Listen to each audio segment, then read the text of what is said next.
డబ్బులు ఉన్న వాళ్ళు ఏడికైనా పోయి చదువుకుంటారు. వాళ్ళు స్టాన్ఫర్డ్, ఆక్స్ఫర్డ్, లండన్ ఎకనామిక్స్ ఎక్కడికైనా స్కూల్ ఆఫ్ ఎకనామిక్స్లో ఎక్కడో పోయి చదువుకుంటారు. వాళ్ళ గురించి నేను ఆలోచన చేయాల్సిన పని లేదు.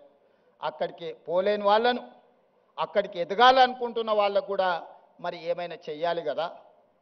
అందులో భాగంగానే మిత్రులారా ఈ ఉస్మానియా యూనివర్సిటీని వేదిక చేసుకోదలుచుకున్నా. 1000 కోట్లు అనేది పెద్ద విషయం కాదు.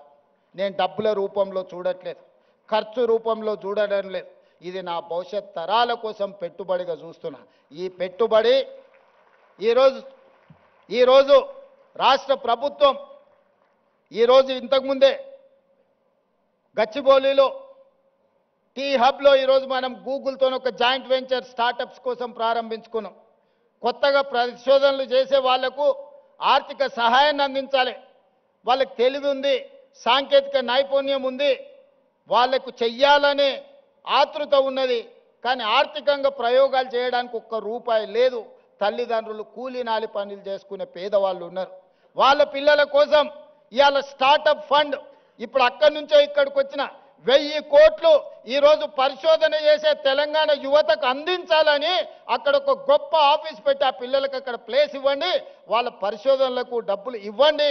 ఒకప్పుడు గూగుల్ కూడా 2 విద్యార్థులు ఒక కార్ షెడ్లో మొదలు పెడితే ఇవాళ గూగుల్ అయింది. టెస్లా ఇలాన్ మస్క్ ఒక చిన్న పరిశోధన చేస్తే ఇలాన్ మస్క్ అయింది. ఇట్లా చాలా కంపెనీలు ప్రపంచంలో స్టార్టప్స్గా మారి మొదట్లో చదువుకున్న విద్యార్థులు చిన్న ప్రయోగం చేస్తే ఆ ప్రయోగంలో వాళ్ళు విజయం సాధిస్తే ఈరోజు ప్రపంచంలోనే ఆగర్భ శ్రీమంతులైనరు.